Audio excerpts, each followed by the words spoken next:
సందేశాన్ని చూపిస్తాడు.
ఆ కుర్రగుంకలు మనం వేసిన ఎముకలను యజ్ఞగుండంలో పడకుండా చేశారు.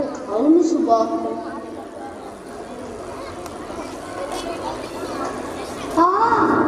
అయ్యో సుబాహు, నేను తప్పించుకున్నా, నా ప్రాణాలు పోలేదు.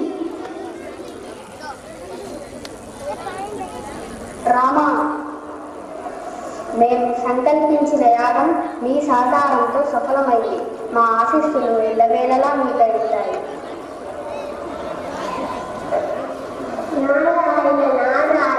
మహర్షి తాటికిని వధించిన వాడు, సుబాహులను సంహరించిన వాడు ఎవరో బాలుడట.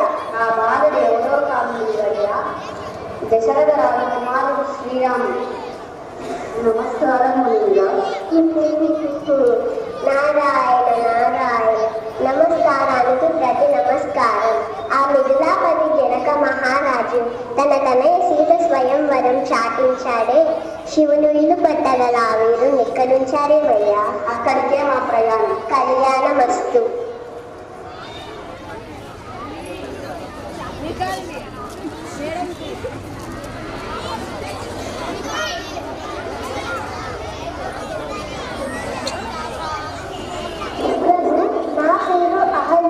గౌతమ మహర్షి శాపం వలన నేను ఇలా రాయిగా మారాను. నీ పాదధూళి నన్ను శాప విముక్తిని చేసింది ప్రభు.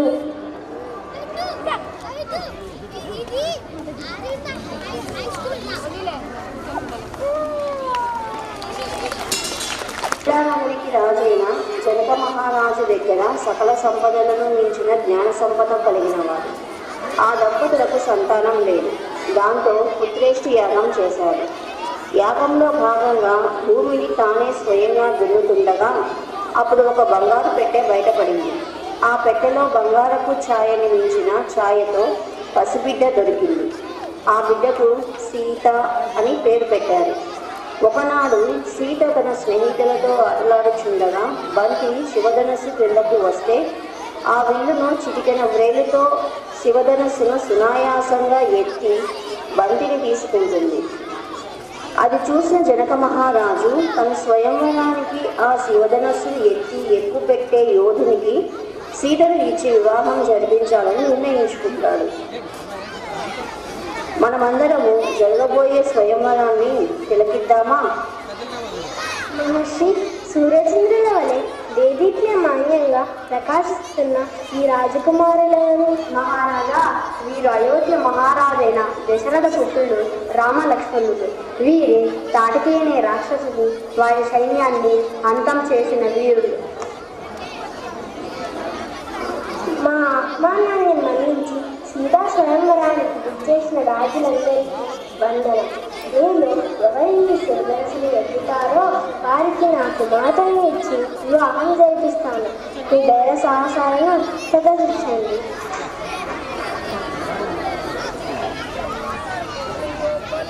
సభకు వచ్చిన రాజులందరూ ఒకరి తర్వాత ఒకరు ధనస్సు ఎత్తడానికి ప్రయత్నించి విఫలమవుతారు.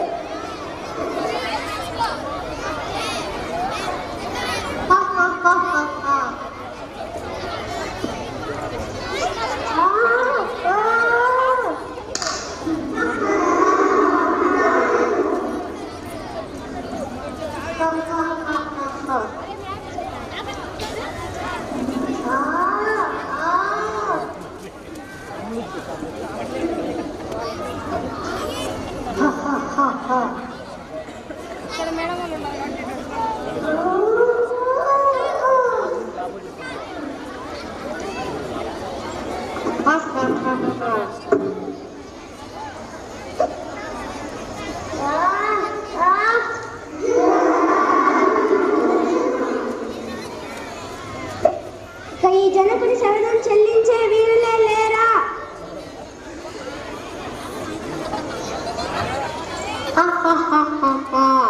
వీరాలు వీరుడు ఈ లంకేశ్వరుడు కైలాసాన్ని దద్దరించిన వాడికి ఈ శివధనుసి ఏ